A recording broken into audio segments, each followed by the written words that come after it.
20 de abril. Não tenha medo, porque estou com você. Ouça-me dizendo, acalme-se, aquiete-se, para seu coração impaciente. Não importa o que aconteça, nunca o deixarei, nunca o abandonarei. Permita que esta segurança se infiltre em sua mente e em seu coração, até você transbordar de alegria. Ainda que a terra trema e os montes afundem no coração do mar, você não precisa temer. A imprensa veicula más notícias no café da manhã, no almoço e no jantar. Uma dieta regular dessas notícias o deixará doente. Em vez de prestar atenção às reportagens efêmeras, mude para o canal da Palavra Viva, a única que é sempre a mesma. Deixe que as Escrituras penetrem em sua mente e em seu coração, e você andará sem hesitar pela estrada da vida. Mesmo que não saiba o que acontecerá amanhã, pode ter certeza absoluta do seu destino final, pois eu o seguro pela mão direita e depois conduzo-o à glória. Bom, vamos fechar nossos olhos e elevar nosso pensamento para mais um dia, mais uma noite, né, de Evangelho, agradecendo primeiramente a Deus por estarmos aqui reunidos, né, em um só pensamento, e que possamos também agradecer a toda a espiritualidade amiga que nos acompanha ao longo desses dias, dessas semanas, para que a gente possa aprender um pouco mais da palavra de Jesus Cristo, da palavra do nosso Mestre, que a gente possa nos beneficiar, mas também beneficiar ao próximo, quando aprendemos esta palavra, que possamos não só guardar para a gente, mas levá-la a mais ouvidos, a mais casas, enfim, para a nossa família, em todo lugar que a gente passar, que a gente possa ser diferença, que a gente possa ser luz na vida dessas pessoas, que possamos sempre ter uma palavra amiga, sempre possamos ser essa positividade, esse amor, essa caridade que a doutrina nos ensina o máximo possível. Muito obrigado, Pai, por estarmos aqui reunidos em Teu nome. Agradecemos pela oportunidade de aprendizado que estamos tendo aqui nesse plano físico e que possamos aproveitar e utilizar da melhor forma possível, sempre. Graças a Deus. Graças a Deus. Vamos. Quem gostaria de abrir o Evangelho hoje para poder ler? Levanta o dedinho. Quem gostaria de ler? A Nani.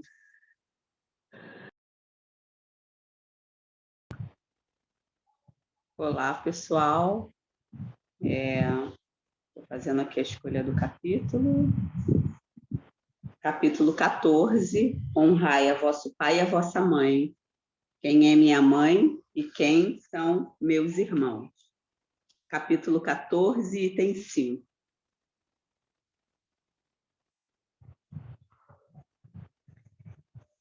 Quem é minha mãe e quem são meus irmãos? E tendo vindo para casa, reuniu-se aí tão grande multidão que eles nem sequer podiam fazer sua refeição. Sabendo disso, vieram seus parentes para se apoderarem dele, pois diziam que perdera o espírito. Entretanto, tendo vindo a sua mãe e seus irmãos, e conservando-se do lado de fora, mandaram chamá-lo.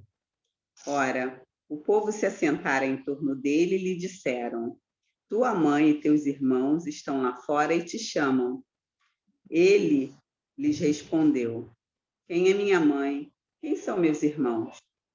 E perpassando o olhar pelos que estavam assentados ao seu derredor, disse: eis aqui a minha mãe e meus irmãos, pois todo aquele que faz a vontade de Deus, esse é meu irmão, minha irmã e minha mãe. Marcos, capítulo 3, versículos 20, 21, 31 a 35. Mateus, capítulo 12, versículos 46 a 50. Singulares parecem algumas palavras de Jesus por contrastarem com a sua bondade e a sua inalterável benevolência para com todos. Os incrédulos não deixaram de tirar daí uma arma, pretendendo que ele se contradizia. Fato, porém, irrecusável é que sua doutrina tem por base principal, por pedra angular, a lei de amor e de caridade. Ora, não é possível que ele destruísse um lado o que do outro estabelecia. Donde esta consequência rigorosa? Se certas proposições suas se acham em contradição com aquele princípio básico, é que as palavras que se lhe atribuem foram ou mal reproduzidas, ou mal compreendidas, ou não são suas.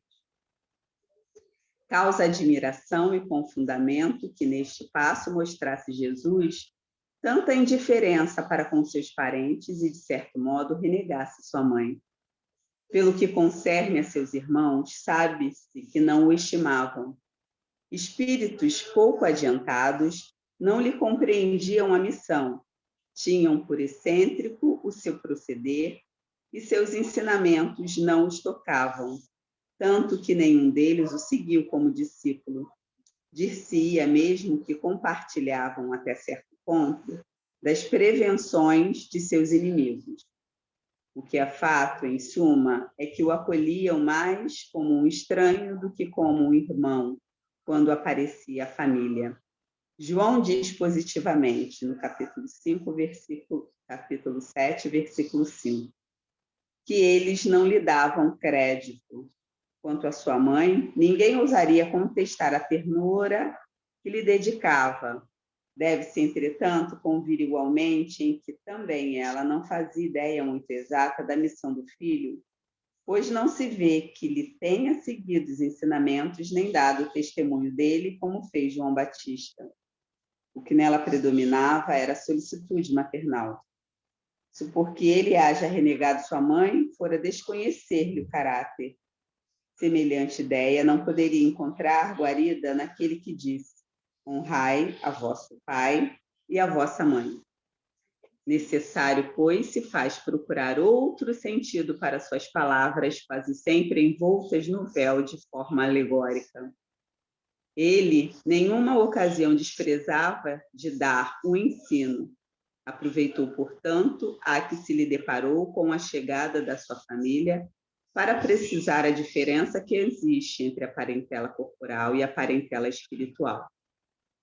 E aí, como o texto nos diz, lá em cima, que algumas vezes, quando ouvimos as palavras de Cristo e sentimos certo mal-estar por saber quem foi, quem é Ele, elas podem ser mal reproduzidas, mal compreendidas ou não são deles verdadeiramente.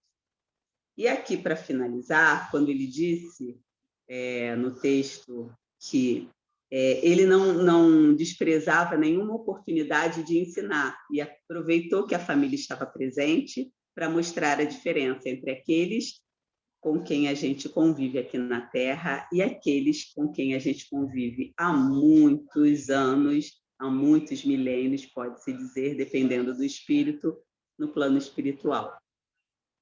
Então, assim, Jesus ele sempre foi muito caridoso, né? E ele, por mais amor que ele tivesse a qualquer ser, ele não privilegiava ninguém, ele tratava todos da mesma forma. E não poderia ser diferente, nem se tratando da mãe ou dos irmãos, porque aí ele não estaria sendo justo, né? Ele seria acusado de predileção.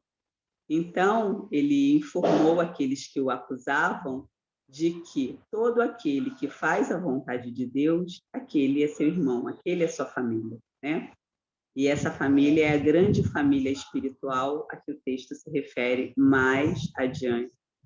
E que a gente não entenda mal as palavras. Muitas vezes, quando a gente ouve determinados termos, quando a gente ouve determinadas expressões, ou até uma frase solta fora do contexto, a gente se espanta, né? Tudo tem que ser contextualizado. E hoje em dia usa-se muito palavras fora do contexto para falar mal ou bem de alguém. O que é necessário é que a gente sempre averigue a veracidade daquelas palavras, em que contexto ela está inserida, para não sermos injustos. E, infelizmente, nós ainda fazemos muito disso, né? Quando a gente ouve, a gente já aponta logo o dedo, a gente já ataca logo, né? E esquece de contextualizar aquilo ali que está sendo dito. E Jesus, ele não se prendeu aos seus parentes de sangue, porque nenhum deles o seguiu, mas nem por isso ele deixou de cumprir a missão dele.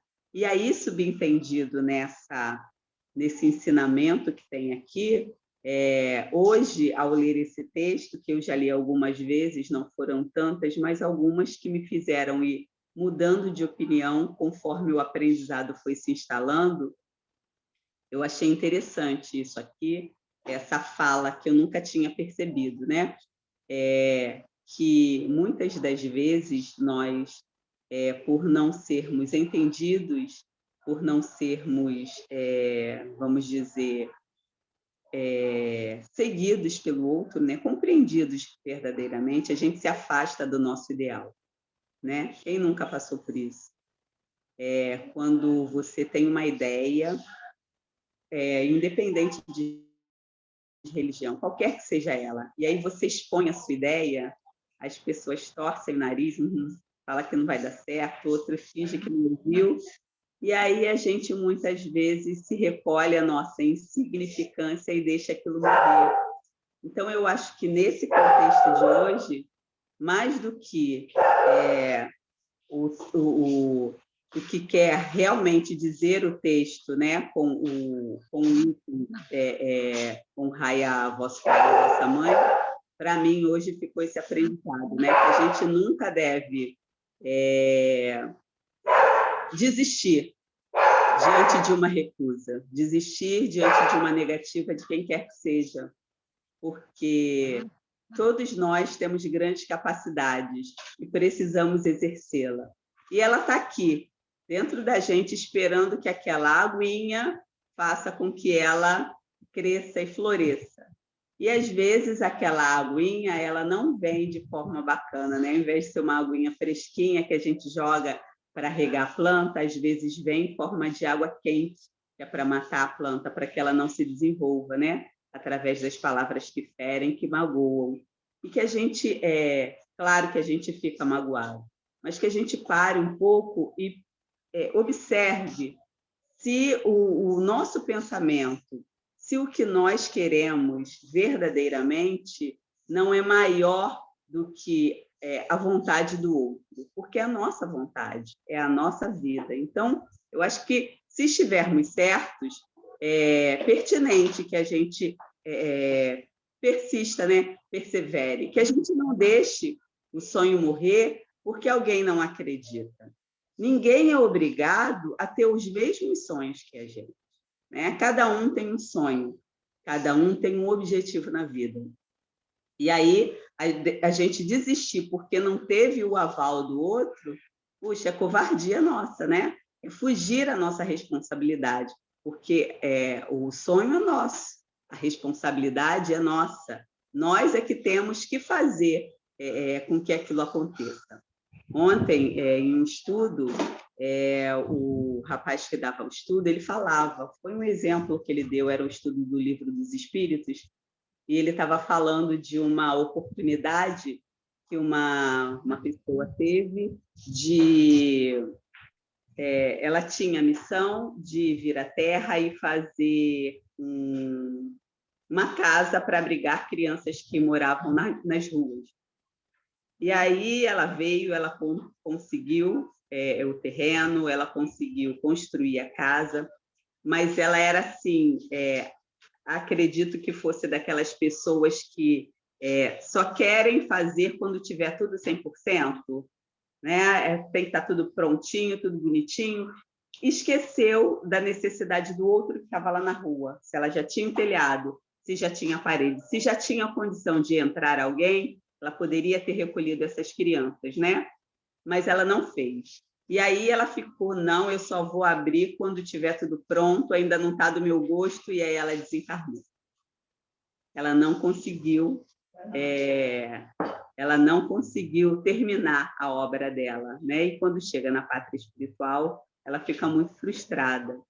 E aí, esse foi um relato, eu não sei se de algum livro, mas ele conta que aí o reencarne dela foi quase imediato, porque ela precisava fazer isso, e ficou bem claro para ela que quando ela conseguisse levantar a parede, colocou teto, tem criança precisando, põe lá dentro. Porque aí outras pessoas, vendo o esforço dela, começariam a investir. Nossa, ela não era besteira, não era da boca para fora. Ela realmente tinha intenção e ela realmente conseguiu. E agora os investidores vêm, os colaboradores, né? Então, eu agora lembrei... Ai, já era. A Amora acaba de roubar um pedaço de queijo aqui da mesa.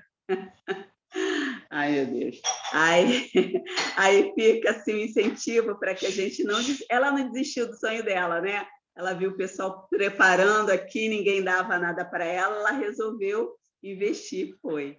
Então, fica o convite para que a gente não desista, né? Por mais assim ilusório que pareça, por mais fantasioso, quando a gente tem a certeza do que a gente quer, quando a gente tem a certeza de que não é nada, não é uma besteira, né? É uma coisa que vai beneficiar outras pessoas, é alguma coisa que vai realizar o meu sonho, que a gente tente, que a gente ouse, que a gente persevere. Muitas palavras contra, com certeza, vão aparecer. A gente sabe disso até pelo início do Espiritismo, né? Quantas pessoas deram contra, dizendo que não era isso? Tem um monte de gente que, não, isso é loucura, quem fala com espíritos é louco, está alucinado. Só que, assim, Kardec não desistiu, né? E os espíritos também nem poderiam, porque eles tinham a missão de comunicar conosco, eles não desistiram, né? E foram muitas as vezes que eles tentaram, e vai daqui, vai dali, e começaram as batidas, as mesas girantes. Então, se alguém tivesse desistido lá, como seria, né? Se as pessoas não houvessem... Se as pessoas não houvessem insistido, persistido e resistido, hoje, quem sabe onde estaríamos, né, nessa nossa caminhada. A gente sabe que, efetivamente, ele viria, independente de por quem, mas, de repente, demoraria um pouquinho mais, e a gente ainda estaria um pouco mais atrasado. Mas aí, voltando ao texto, que a gente não desista por isso, como Jesus fez, e lembrando de outra coisa que ele sempre fazia, ele era muito caridoso, ele era muito afetuoso com todos aqueles. E ele não ousaria, de forma nenhuma, desfazer da família dele, né? Ele só quis exemplificar que somos todos componentes de uma mesma família, mas tem a família do sangue e tem a família espiritual. E aí entra a diferença que vem no tópico a seguir. Acho que era isso que eu queria falar. Obrigada pela atenção. Show! Quem mais gostaria de falar no nosso estudo de hoje? Nani falou tudo! O que ele já vai falar mais? Socorro!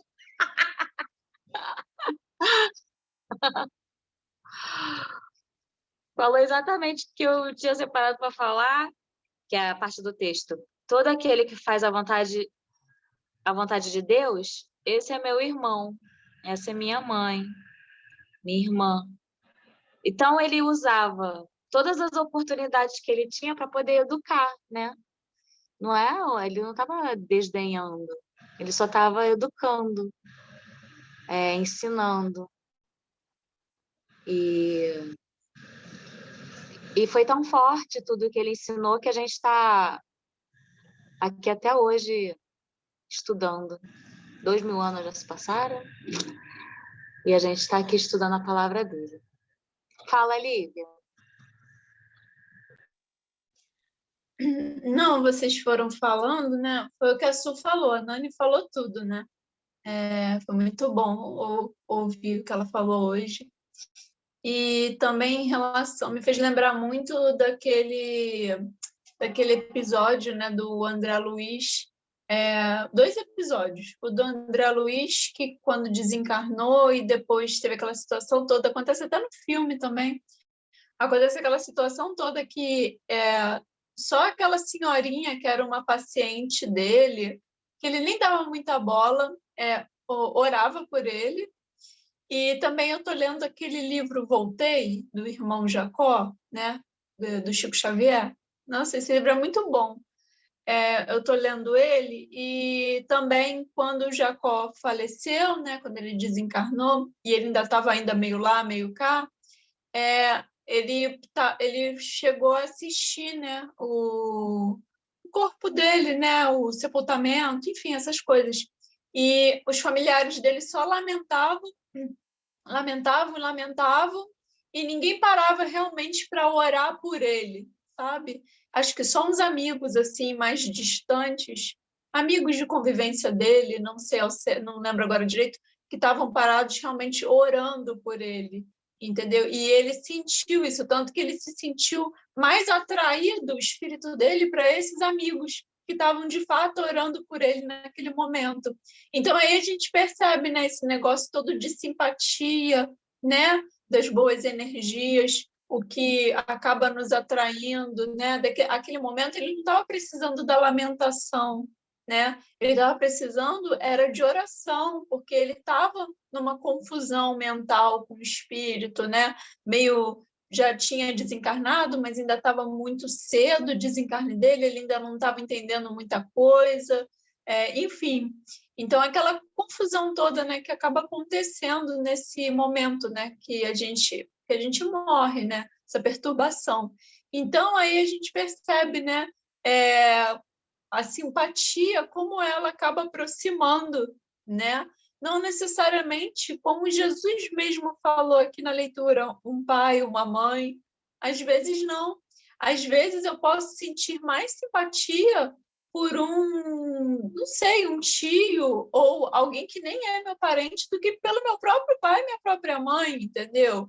E tá tudo bem, não tem problema em relação a isso. A gente não sabe como foram nossas vidas passadas, né? Às vezes realmente foram relações conturbadas, né? Que estão tentando se melhorar, né? E se encaixarem de forma melhor ao longo, né? Ao longo das vidas, né? Então a gente também tem que ter consciência disso. De quem nos faz bem, né? De quem a gente gosta de conviver. Às vezes a gente pode até se sentir culpado, né? Poxa, eu gosto mais do fulano do que do ciclano. E às vezes acontece. O negócio é, obviamente, não tratar mal quem você não gosta, né? Claro, a gente tem que tratar todos bem, né? E se a gente está na família, né? Não é porque a cegonha jogou a gente no lugar errado, na casa errada. Tudo tem um porquê, né? A gente está aqui com um propósito. Então, não ficar se martirizando se a gente não se sente bem com fulano ou com ciclano, é aprender a conviver, né? Aprender que, quem sabe, pode surgir um amor, um carinho futuramente e coisas podem ser acertadas, né? Ao longo das vidas. Foi o que eu falei, a gente não sabe o que aconteceu, né? Às vezes é algo muito sério e que você está resgatando, né? Então a gente tem que tentar fazer da melhor forma possível esse lidar com o outro, né? Também, obviamente, é uma caridade a gente aprender a lidar com o outro, né? Então, eu acho que é mais ou menos isso que funciona. Família é muito mais complexo do que um pai, uma mãe e os filhos, né? A gente vem logo na cabeça isso, né? Pai, mãe, filhos. Vem no automático. Mas a gente sabe que é muito mais complexo do que isso, né? Então, a gente tem que ter consciência disso e tentar, ao máximo, tratar os outros bem, né? Se os outros não tratam a gente bem, aí já é com a pessoa, né? Mas a gente tentar ter uma... Se não ama, né? Eu tento ao máximo pensar assim, se a gente não ama, pelo menos tentar ter uma boa convivência de respeito mútuo, né? E com o tempo, quem sabe, o carinho, a admiração acaba vindo, né? Então, acho que era isso que eu queria falar. Muito bem. Alguém mais gostaria de falar? Não? Ninguém? Então, vou chamar a Nani para cantar uma musiquinha pra gente. Tá bom? Nani, você pode cantar uma musiquinha pra gente? Posso sim, com prazer, sempre. É só aproveitando um pedacinho da tua fala, Suzana, que você falou que Jesus já se passaram 2000 e tantos anos, né? E a gente ainda está aqui. E ele viveu tão pouco, né? Aí a gente vê o poder do exemplo, né? Porque a palavra convence, mas é o exemplo que arrasta. Aí ele deu o exemplo e até agora, em pouco tempo de vida, depois de tantos anos, a gente ainda continua falando dele, continua aprendendo com ele e não compreendendo a fundo o que ele disse, né? É que toda oportunidade que a gente tem é muito valiosa, que a gente aproveite, porque a melhor oportunidade que a gente tem, eu acho que é aquela que a gente está tendo no momento, né? A gente não planeja, lá na frente, não, vamos viver o agora, vamos aproveitar o que está acontecendo agora. E tudo que a gente já tem de bom, se a gente puder doar para alguém, se a gente puder passar para o outro, né? Passar à frente, da mesma forma que a gente precisa aprender tudo o que o outro tem para nos ensinar. E são tantas coisas, são tantas pessoas, né? E nenhuma delas saem da nossa vida sem nos deixar algo de positivo. Que a gente valorize sempre isso. Pai, Deus protetor, aqui me ponho aos teus pés para lhe falar. Pai, pequeno eu sou, mas teu amor me deu a chance de poder recomeçar. Por isso peço em oração que ilumine o meu caminho de cristão. Eu jamais esqueça que eu tenho nas mãos a doutrina da consolação. Ai, Deus Criador, bênção maior, tesouro igual nesse lugar não há. Pai, ó meu Senhor, com gratidão lhe peço forças para fazer multiplicar no lar, na casa de oração, numa rua, onde houver algum irmão, levarei com toda a minha devoção a doutrina do meu coração.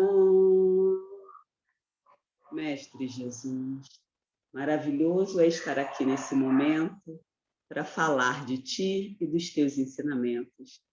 Somos muito agradecidos por ter nos deixado tantas informações, tantos aprendizados que ainda hoje, depois de tantos anos, não conseguimos compreender e efetivamente praticar. Mas estamos no caminho, Senhor, graças a Deus. Agradecemos a maravilha desse Consolador que tanto nos conforta, que nos abre os olhos, tira de nós o véu da ignorância e permite que caminhemos com mais liberdade e com toda a responsabilidade que nos cabe. Graças a Deus por tudo isso que temos acesso. Agradecemos aos benfeitores espirituais que fluidificam as nossas águas e põe nelas tudo o que necessitamos, e sejamos sempre contigo. no lar, na casa de oração, numa rua, onde houver algum irmão. Levarei com toda a minha devoção a doutrina do meu coração. Graças a Deus. Graças a Deus. Que lindo, gente. Vamos tirar nossa foto? Atenção. 1, 2, 3 e sorrindo. A foto da Sueli tá bonita, hein? Um beijo, gente. Até amanhã, se Deus quiser.